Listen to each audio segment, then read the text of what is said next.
ಶಾಪ್ನಲ್ಲಿ ಹನುಮಾನ್ ಚಾಲಿಸಾ ಹಾಕಿದ್ದಕ್ಕೆ ಹಲ್ಲೆ ಕೇಸ್ಗೆ ಸಂಬಂಧಪಟ್ಟಂತೆ ನಗರದ ಪೇಟೆಯಲ್ಲಿ ಯುವಕನ ಮೇಲೆ ನಡೆದಿದ್ದಂತಹ ಹಲ್ಲೆ ಇದು. ಈ ಕೇಸ್ಗೆ ಸಂಬಂಧಪಟ್ಟಂತೆ ಅದೇ ಸ್ಥಳದಲ್ಲಿ ಹನುಮಾನ್ ಚಾಲಿಸಾ ಪಠಣ ಮಾಡಲಾಗ್ತಾ ಇದೆ. ಮುಕೇಶ್ ಎಂಬ ಯುವಕನ ಮೇಲೆ ಹಲ್ಲೆ ನಡೆಸಿದಂತಹ ಗುಂಪು ಇವತ್ತು ನಗರದ ಪೇಟೆಯಲ್ಲಿ ಹನುಮಾನ್ ಚಾಲಿಸಾ ಪಠಣ ಮಾಡಲಾಗ್ತಾ ಇದೆ. ಸಂಸದ ತೇಜಸ್ವಿ ಸೂರ್ಯ ಕೂಡ ಮೊನ್ನೆ ಹೋಗಿದ್ರು, ಆ ಸ್ಥಳದಲ್ಲೇ ಹೋಗಿದ್ರು, ಹನುಮಾನ್ ಚಾಲಿಸಾ ಪಠಣ ಆಗಲೇಬೇಕು ಅನ್ನುವಂಥ ಕರೆ ಕೊಟ್ಟಿದ್ರು. ಅದರಂತೆ ಬಿಜೆಪಿ ಹಾಗೂ ಹಿಂದೂ ಮುಖಂಡರು ಭಾಗಿಯಾಗಿ ಮುಕೇಶ್ ಅವರ ಶಾಪ್ ಎದುರುಗಡೆ ಭಾಗವತ್ ಧ್ವಜ ಹಿಡಿದು ಹನುಮಾನ್ ಚಾಲಿಸಾ ಪಠಿಸ್ತಾ ಇದ್ದಾರೆ.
ಗಮನಿಸ್ತಾ ಇದ್ದೀರಾ, ಸಂಸದೆ ಶೋಭಾ ಕರಂದ್ಲಾಜೆ ಕೂಡ ಸ್ಥಳದಲ್ಲಿದ್ದಾರೆ ಮತ್ತು ಬೇರೆ ಬೇರೆ ಕಾರ್ಯಕರ್ತರು ಜೈ ಶ್ರೀರಾಮ್ ಘೋಷಣೆಗಳನ್ನ ಕೂಗ್ತಾ ಇದ್ದಾರೆ. ಸ್ಥಳದಲ್ಲಿ ಏನಾಗ್ತಾ ಇದೆ ಅನ್ನುವಂತ ಅಪ್ಡೇಟ್ಸ್ ನಮ್ಮ ಸೀನಿಯರ್ ಕರೆಸ್ಪಾಂಡೆಂಟ್ ಮಧುಸೂದನ್ ನೀಡ್ತಾರೆ. ಮಧು, ಈ ಬಗ್ಗೆ ಹೆಚ್ಚಿನ ಡೀಟೇಲ್ಸ್ ಏನಿದೆ? ನಿಜಕ್ಕೂ ಸಭಾ ಎಲ್ಲೋ ಒಂದ್ ಕಡೆ ನಗರಪೇಟೆನಲ್ಲಿ ಆಗಿರುವಂತ ಈ ಹನುಮಾನ್ ಚಾಲಿಸಾ ಪಠಣ ಪ್ರಕರಣಕ್ಕೆ ಸಂಬಂಧಪಟ್ಟಂತೆ ಈಗಾಗಲೇ ಹಾಲಿ ಉಡುಪಿ ಚಿಕ್ಕಮಗಳೂರು ಲೋಕಸಭಾ ಕ್ಷೇತ್ರದ ಸಂಸದೆ ಕೇಂದ್ರ ಸಚಿವೆ ಆಗಿರುವಂತಹ ಶೋಭಾ ಕರಂದ್ಲಾಜೆ ಅವ್ರನ್ನ ಕೂಡ ಪೊಲೀಸರು ವಶಕ್ಕೆ ತೆಗೆದುಕೊಂಡಿದ್ದಾರೆ. ಇವತ್ತು ನೇರವಾಗಿ ಹನುಮಾನ್ ಚಾಲಿಸ್ ಪಠಣ ಜೊತೆಗೆ ಇಡೀ ನಗರಪೇಟೆಯಲ್ಲಿ ಹಿಂದೂ ಪರ ಸಂಘಟನೆಗಳ ಬಾವುಟಗಳನ್ನ ಇಟ್ಕೊಂಡು ಮೆರವಣಿಗೆ ಮಾಡುವಂತ ಒಂದು ಪ್ರಕ್ರಿಯೆಗೆ ಯುವ ಮೋರ್ಚಾ ಒಂದು ಕರೆಯನ್ನ ಕೊಟ್ಟಿತ್ತು. ಈ ನಿಟ್ಟಿನಲ್ಲಿ ಬೆಂಗಳೂರು ದಕ್ಷಿಣ ಲೋಕಸಭಾ ಕ್ಷೇತ್ರದ ಹಾಲಿ ಬಿಜೆಪಿ ಸಂಸದ ಜೊತೆಗೆ ಯುವ ಮೋರ್ಚಾ ರಾಷ್ಟ್ರೀಯ ಅಧ್ಯಕ್ಷರಾಗಿರುವಂತಹ ತೇಜಸ್ವಿ ಸೂರ್ಯ ಅವರು ಕೂಡ ಕಾರ್ಯಕ್ರಮಕ್ಕೆ ಆಗಮಿಸಬೇಕಾಗಿತ್ತು. ಆದ್ರೆ ಎಲ್ಲರನ್ನೂ ಕೂಡ ಪೊಲೀಸರು ಈಗಾಗಲೇ ವಶಕ್ಕೆ ತೆಗೆದುಕೊಂಡಿದ್ದಾರೆ. ಸ್ಥಳದಲ್ಲಿ ಬಿಗುವಿನ ವಾತಾವರಣ ಇದೆ. ಪೊಲೀಸರು ಕೂಡ ಈಗಾಗಲೇ ಜಮಾವಣೆಗೊಂಡಿದ್ದಾರೆ. ಯಾವುದೇ ಕಾರಣಕ್ಕೂ ಹಿಂದೂ ಪರ ಸಂಘಟನೆಗಳ ಬಾವುಟಗಳನ್ನ ಇಟ್ಕೊಂಡು ಮೆರವಣಿಗೆಗಳು ಆಗಬಾರದು ಅನ್ನೋ ಕಾರಣಕ್ಕೆ ಯಾರೆಲ್ಲ ಬಿಜೆಪಿ ನಾಯಕರು ಹಿಂದೂ ಪರ ಸಂಘಟನೆಗಳ ಕಾರ್ಯಕರ್ತರು ಸ್ಥಳಕ್ಕೆ ಬರ್ತಾರೋ ಅವರೆಲ್ಲರನ್ನೂ ಕೂಡ ಪೊಲೀಸರು ವಶಕ್ಕೆ ತೆಗೆದುಕೊಳ್ಳುವಂತಹ ಪ್ರಕ್ರಿಯೆ ಆಗ್ತಾ ಇದೆ. ಸರಿಯಾಗಿ 12:30ಕ್ಕೆ ಈ ಒಂದು ಮೆರವಣಿಗೆ ಕಾರ್ಯ ಆರಂಭ ಆಗ್ಬೇಕಾಗಿತ್ತು. ಆದ್ರೆ ಈ ಮೆರವಣಿಗೆ ಕಾರ್ಯ ಯಾವುದೇ ಕಾರಣಕ್ಕೂ ಆಗಬಾರದು ಅಂತ ಪೊಲೀಸರು ಎಲ್ಲರನ್ನೂ ಕೂಡ ವಶಕ್ಕೆ ತೆಗೆದುಕೊಳ್ತಿರುವಂತಹ ಪ್ರಕ್ರಿಯೆ ನಡೀತಾ ಇದೆ. ಸಭಾ ರೈಟ್ ಮಧು, ಇನ್ನು ಈ ಪ್ರತಿಭಟನೆ ಎಷ್ಟು ಹೊತ್ತು ಮುಂದುವರಿಯುವಂತಹ ಸಾಧ್ಯತೆ ಇದೆ? ನಿಜಕ್ಕೂ ಸಭಾ ಇಡೀ ನಗರಪೇಟೆಯ ಸುತ್ತಮುತ್ತ ಈಗಾಗಲೇ ಹಿಂದೂ ಪರ ಸಂಘಟನೆಗಳ ಬಾವುಟಗಳನ್ನ ಇಟ್ಕೊಂಡು ಹಿಂದೂ ಧ್ವಜವನ್ನ ಇಟ್ಕೊಂಡು ಮೆರವಣಿಗೆ ಮಾಡುವಂತ ಒಂದು ಮೆರವಣಿಗೆನ ಏರ್ಪಾಡು ಮಾಡಲಾಗಿತ್ತು, ಆಯೋಜನೆ ಮಾಡಲಾಗಿತ್ತು. ಆದ್ರೆ ಇದಕ್ಕೆ ಪೊಲೀಸರು ಅನುಮತಿಯನ್ನ ನೀಡ್ತಾ ಇಲ್ಲ. ಯಾವುದೇ ಕಾರಣಕ್ಕೂ ಇದಾಗಬಾರದು ಅಂತ ನಿನ್ನೆ ನಡೆದಿರುವಂತ ಈ ಒಂದು ಘಟನೆ ಇದೆ. ಇದನ್ನ ಖುದ್ದು ತೇಜಸ್ವಿ ಸೂರ್ಯ ಸೇರಿದಂತೆ ಸ್ಥಳೀಯ ಲೋಕಸಭಾ ಕ್ಷೇತ್ರದ ಸಂಸದರಾಗಿರುವಂತಹ ಪಿ ಸಿ ಮೋಹನ್ ಅವರು ಕೂಡ ಖಂಡಿಸಿದ್ರು. ಜೊತೆಗೆ ಸ್ಥಳಕ್ಕೆ ಭೇಟಿ ನೀಡಿ ಪರಿಶೀಲನೆಯನ್ನ ಮಾಡಿದ್ರು. ಯಾರು ಹಲ್ಲೆಗೊಳಗಾಗಿರುವಂತಹ ವ್ಯಕ್ತಿಯ ಕುಟುಂಬಕ್ಕೂ ಕೂಡ ಹೋಗಿ ಸಾಂತ್ವನವನ್ನ ಹೇಳುವಂತ ಕೆಲಸವನ್ನ ಮಾಡಿದ್ರು. ಇವತ್ತು ಈ ಒಂದು ಬೃಹತ್ ಮೆರವಣಿಗೆಗೆ ಕರೆಯನ್ನ ಕೊಡಲಾಗಿತ್ತು. ಆದ್ರೆ ಈ ಬೃಹತ್ ಮೆರವಣಿಗೆ ನಡೆಸಬಾರದು ಅನ್ನೋದು ಸರ್ಕಾರದ ಆಗ್ರಹ, ಜೊತೆಗೆ ಪೊಲೀಸರ ಆಗ್ರಹ ಕೂಡ. ಹೀಗಾಗಿ ಸ್ಥಳದಲ್ಲಿ ಈಗ ಬಿಗುವಿನ ವಾತಾವರಣ ಇದೆ. ಸ್ಥಳಕ್ಕೆ ಆಗಮಿಸಿದಂತ ಶೋಭಾ ಕರಂದ್ಲಾಜೆ ಅವರನ್ನ ಕೂಡ ಪೊಲೀಸರು ಈಗ ವಶಕ್ಕೆ ತೆಗೆದುಕೊಳ್ಳುವಂತ ಕೆಲಸವನ್ನ ಮಾಡಿದ್ದಾರೆ. ಇನ್ನು ಇಡೀ ಬೆಂಗಳೂರು ನಗರ ಕ್ಷೇತ್ರದ ವ್ಯಾಪ್ತಿಗಳಿಗೆ ಬರುವಂತ ಎಲ್ಲಾ ವಿಧಾನಸಭಾ ಕ್ಷೇತ್ರದ ಬಿಜೆಪಿಯ ಶಾಸಕರು ಕೂಡ ಇವತ್ತಿನ ಸಭೆಗೆ ಹಾಜರಾಗಬೇಕಾಗಿತ್ತು. ಜೊತೆಗೆ ಒಂದಿಷ್ಟು ಬಿಜೆಪಿ ನಾಯಕರು ಕೂಡ ಈ ಒಂದು ಸಭೆಗೆ ಹಾಜರಾಗಬೇಕಾಗಿತ್ತು. ಆದ್ರೆ ಎಲ್ಲರನ್ನೂ ಕೂಡ ಪೊಲೀಸರು ವಶಕ್ಕೆ ತೆಗೆದುಕೊಳ್ತಾ ಇರುವಂತಹ ಪ್ರಕ್ರಿಯೆ ಮಾಡ್ತಾ ಇದ್ದಾರೆ. ಹೀಗಾಗಿ ಮೆರವಣಿಗೆ ನಡೆಯಲ್ವಾ ಅನ್ನೋದು ಈಗ ಯಕ್ಷ ಪ್ರಶ್ನೆ ಆಗಿರುವಂತದ್ದು. ಸಭಾ ರೈಟ್ ಮಧುಸೂದನ್, ಧನ್ಯವಾದ ಡೀಟೇಲ್ಸ್ಗಾಗಿ.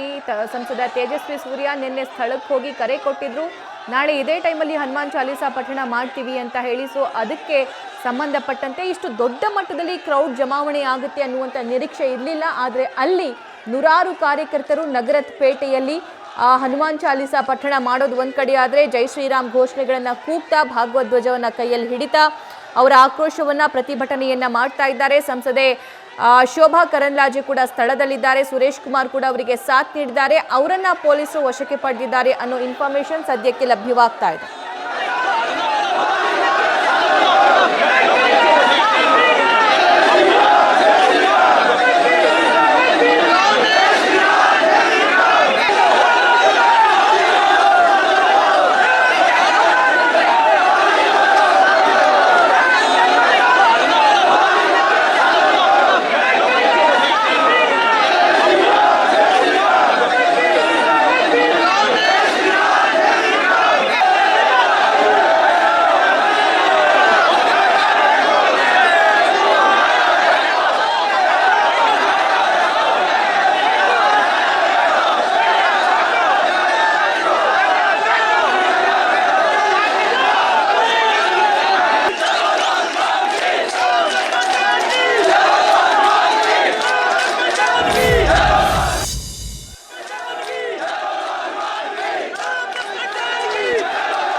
ರೈಟ್, ದೃಶ್ಯದಲ್ಲಿ ಗಮನಿಸ್ತಾ ಇದ್ದೀರಾ, ನಗರದ ಪೇಟೆಯಲ್ಲಿ ಜೈ ಶ್ರೀರಾಮ್ ಘೋಷಣೆಗಳನ್ನು ಕೂಗ್ಲಾಗ್ತಾ ಇದೆ. ಮತ್ತೊಂದು ಕಡೆ ಮುಖೇಶ್ ಅಂಗಡಿಯ ಓನರ್ ಇದ್ದಾರೆ, ಅವರ ಮೇಲೆ ಹಲ್ಲೆ ಆಗಿರುವಂತಹ ಆ CCTV ವಿಜುವಲ್ಸ್ ಅನ್ನು ಕೂಡ ಗಮನಿಸ್ತಾ ಇದ್ದೀರಾ. ಕಾರಣ ಏನು ಅಂತಂದ್ರೆ ನಮಾಜ್ ಮಾಡುವ ಸಂದರ್ಭದಲ್ಲಿ ಹನುಮಾನ್ ಚಾಲೀಸಾ ಜೋರಾಗಿ ಸೌಂಡ್ ನಲ್ಲಿ ಹಾಕಿರುವಂತಹ ಕಾರಣಕ್ಕೋಸ್ಕರ ಯುವಕರ ಗುಂಪು ಬರುತ್ತೆ, ಏಕಾಏಕಿ ಇವರ ಮೇಲೆ ಹಲ್ಲೆ ನಡೆಸುತ್ತೆ. ಹಲ್ಲೆ ನಡೆಸಿದ ನಂತರ ಅಲ್ಲಿ ಬೀದಿಯಲ್ಲಿ ಅವರನ್ನ ಕೆಳಗಡೆ ಕೆಡವಿ ಅವ್ರ ಮೇಲೆ ಹಲ್ಲೆಯನ್ನ ನಡೆಸಲಾಗುತ್ತೆ. ಇದಾದ ನಂತರ ಆಕ್ರೋಶ ಭುಗಿಲೇಳುತ್ತೆ.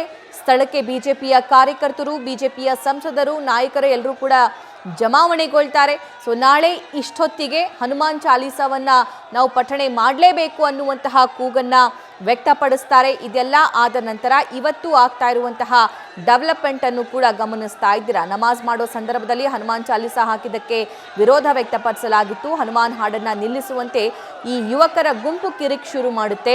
ಹಲ್ಸೂರು ಗೇಟ್ ಪೊಲೀಸ್ ಠಾಣೆ ವ್ಯಾಪ್ತಿ ಸಿದ್ದಣ್ಣ ಗಲ್ಲಿ ಬಳಿ ನಡೆದಿರುವಂತಹ ಘಟನೆ ಇದು. ಮುಖೇಶ್ ಎಂಬುವರ ಮೊಬೈಲ್ ಶಾಪ್ಗೆ ಯುವಕರ ಟೀಮ್ ಎಂಟ್ರಿ ಕೊಡುತ್ತೆ. ನಮಾಜ್ಗೆ ತೊಂದರೆ ಆಗ್ತಾ ಇದೆ, ಈ ಹಾಡನ್ನ ತಕ್ಷಣ ನಿಲ್ಲಿಸುವಂತೆ ಯುವಕರು ಪಟ್ಟು ಹಿಡಿತಾರೆ. ಹಾಡನ್ನ ನಿಲ್ಲಿಸದೆ ಪ್ರತಿರೋಧ ಒಡ್ಡಿದಂತಹ ಶಾಪ್ನ ಮಾಲೀಕ ಮುಖೇಶ್ ಈ ವೇಳೆ ಮುಖೇಶನ್ನ ಶಾಪ್ನಿಂದ ಹೊರಗಡೆ ಎಳೆದುಕೊಂಡು ಬಂದು ರಸ್ತೆಯಲ್ಲಿ ಕೆಡವಿ ಅವರ ಮೇಲೆ ಹಲ್ಲೆ ನಡೆಸಲಾಗುತ್ತೆ. ಅದಷ್ಟೇ ಅಲ್ಲ, 3 ಬಾರಿ ಚಾಕುವಿನಿಂದಲೂ ಕೂಡ ಮುಖೇಶ್ಗೆ ಚುಚ್ಚಿರುವಂತಹ ಆರೋಪ ಕೇಳಿ ಬರ್ತಾ ಇದೆ. ಸಂಜೆ 5:30ರ ಸುಮಾರಿಗೆ ಸಿದ್ದಣ್ಣ ಗಲ್ಲಿಯಲ್ಲಿ ನಡೆದಿರುವಂತಹ ಗಲಾಟೆ ಇದು. ವಿಕ್ಟೋರಿಯಾ ಆಸ್ಪತ್ರೆಯಲ್ಲಿ ಶಾಪ್ ಮಾಲೀಕ ಮುಖೇಶ್ ಅವರಿಗೆ ಚಿಕಿತ್ಸೆ ನೀಡಲಾಗ್ತಾ ಇದೆ. ಘಟನೆ ಸಂಬಂಧ ಹಲ್ಸೂರು ಗೇಟ್ ಠಾಣೆಯಲ್ಲಿ ಪ್ರಕರಣ ಕೂಡ ನಿನ್ನೆ ದಾಖಲಾಗಿದೆ. ನಿನ್ನೆ ರಾತ್ರಿ ಆರೋಪಿಗಳ ಬಂಧಿಸುವಂತೆ ಹಿಂದೂ ಕಾರ್ಯಕರ್ತರು ಕೂಡ ಪಟ್ಟು ಹಿಡಿದಿದ್ದು ಹಲ್ಸೂರು ಗೇಟ್ ಠಾಣೆಯ ಮುಂದೆ ಜಮಾಯಿಸಿ ಕಾರ್ಯಕರ್ತರು ಆಕ್ರೋಶವನ್ನು ವ್ಯಕ್ತಪಡಿಸಿ ಆರೋಪಿಗಳನ್ನು ಅರೆಸ್ಟ್ ಮಾಡುವಂತೆ ಆಗ್ರಹಿಸಿದರು. ನಿನ್ನೆ 5 ವಶಕ್ಕೆ ಪಡೆದು ಹಲ್ಸೂರು ಪೊಲೀಸರು ವಿಚಾರಣೆ ಕೂಡ ಮಾಡಿದ್ದಾರೆ. ಪ್ರಕರಣ ಸಂಬಂಧ ಇವತ್ತು 3 ಬಂಧಿಸಿದ್ದಾರೆ ಪೊಲೀಸರು. ಸುಲೇಮಾನ್, ಶಹನವಾಜ್, ರೋಹಿತ್ ಬಂಧಿತ ಆರೋಪಿಗಳು. ಇನ್ನುಳಿದಂತೆ 3 ತಲೆಮರೆಸಿಕೊಂಡಿದ್ದಾರೆ. ಸೊ ಅವರಿಗೋಸ್ಕರ ಪೊಲೀಸರ ಹುಡುಕಾಟ ಕೂಡ ಆಗ್ತಾ ಇದೆ. 2 ವಿಜುವಲ್ಸ್ ಅನ್ನ ಸ್ಕ್ರೀನ್ ಮೇಲೆ ಗಮನಿಸ್ತಾ ಇದ್ದಾರೆ. ಒಂದ್ ಕಡೆ ಮುಖೇಶ್ ಅವರ ಮೇಲೆ ಹಲ್ಲೆ ಆಗ್ತಾ ಇರುವಂತಹ ದೃಶ್ಯ. ಸೊ ಈ ಹಲ್ಲೆ ಆಗಿದ್ದಕ್ಕೆ ಇವತ್ತಿನ ಆಕ್ರೋಶ ಮತ್ತು ಅದಕ್ಕೆ ಪ್ರತಿರೋಧವಾಗಿ ವಿರೋಧ ವ್ಯಕ್ತಪಡಿಸ್ತಾ ಹನುಮಾನ್ ಚಾಲೀಸಾ ಇಡೀ ನಗರದ ಪೇಟೆಯಲ್ಲಿ ಆ ಗಲ್ಲಿಯಲ್ಲಿ ಹನುಮಾನ್ ಚಾಲೀಸಾ ಪಠಣ ಮಾಡಲಾಗ್ತಾ ಇದೆ. ಆ ದೃಶ್ಯವನ್ನು ಕೂಡ ಗಮನಿಸಬಹುದಾಗಿದೆ. ನೆನ್ನೆ PC ಮೋಹನ್ ಆಗಿರಬಹುದು, ಸ್ಥಳೀಯ ಬಿಜೆಪಿ ನಾಯಕರಾಗಿರಬಹುದು, ಸಂಸದ ತೇಜಸ್ವಿ ಸೂರ್ಯ, ಸೊ ಅವರು ಈ ಸ್ಥಳಕ್ಕೆ ಬರ್ತಾರೆ, ಈ ಶಾಪ್ ಹತ್ರ ಬರ್ತಾರೆ, ಬಂದು ನಾಳೆ ಹನುಮಾನ್ ಚಾಲೀಸಾ ಪಠಣೆ ಆಗಲೇಬೇಕು ಅನ್ನುವಂಥ ಕರೆ ನೀಡ್ತಾರೆ. ಆದರೆ ಇಷ್ಟು ದೊಡ್ಡ ಮಟ್ಟಕ್ಕೆ ಆ ಕ್ರೌಡ್ ಬರುತ್ತೆ, ಜಮಾವಣೆಗೊಳ್ಳುತ್ತೆ, ಎಲ್ಲರೂ ಕೂಡ ಭಾಗವಧ್ವಜವನ್ನು ಹಿಡಿದು ಬರ್ತಾರೆ ಅನ್ನುವಂಥ ನಿರೀಕ್ಷೆ ಮೋಸ್ಟ್ಲಿ ಪೊಲೀಸರು ಕೂಡ ಮಾಡಿರಲಿಕ್ಕಿಲ್ಲ. ಏಕಾಏಕಿ ಸುಮಾರು 12 ಗಂಟೆಯ ಹೊತ್ತಿಗೆ ಈ ಕ್ರೌಡ್ ಜಮಾವಣೆಗೊಳ್ಳೋದಕ್ಕೆ ಶುರುವಾಗುತ್ತೆ. ಕೈಯಲ್ಲಿ ಭಾಗವಧ್ವಜವನ್ನು ಹಿಡಿದು ಜೈ ಶ್ರೀರಾಮ್ ಘೋಷಣೆಗಳನ್ನು ಕೂಗ್ತಾ ಹನುಮಾನ್ ಚಾಲೀಸಾ ಅಲ್ಲಿ ಪಠಣ ಮಾಡಲಾಗ್ತಾ ಇದೆ. ಅಕ್ಕಪಕ್ಕದ ಅಂಗಡಿ ಮುಂಗಟ್ಟುಗಳನ್ನು ಕೂಡ ಕ್ಲೋಸ್ ಮಾಡಲಾಗಿದೆ. ನ್ಯೂಸ್ ಫಸ್ಟ್ ನಿರ್ಭೀತಿಯಿಂದ ನಿಮ್ಮ ಪರವಾಗಿ.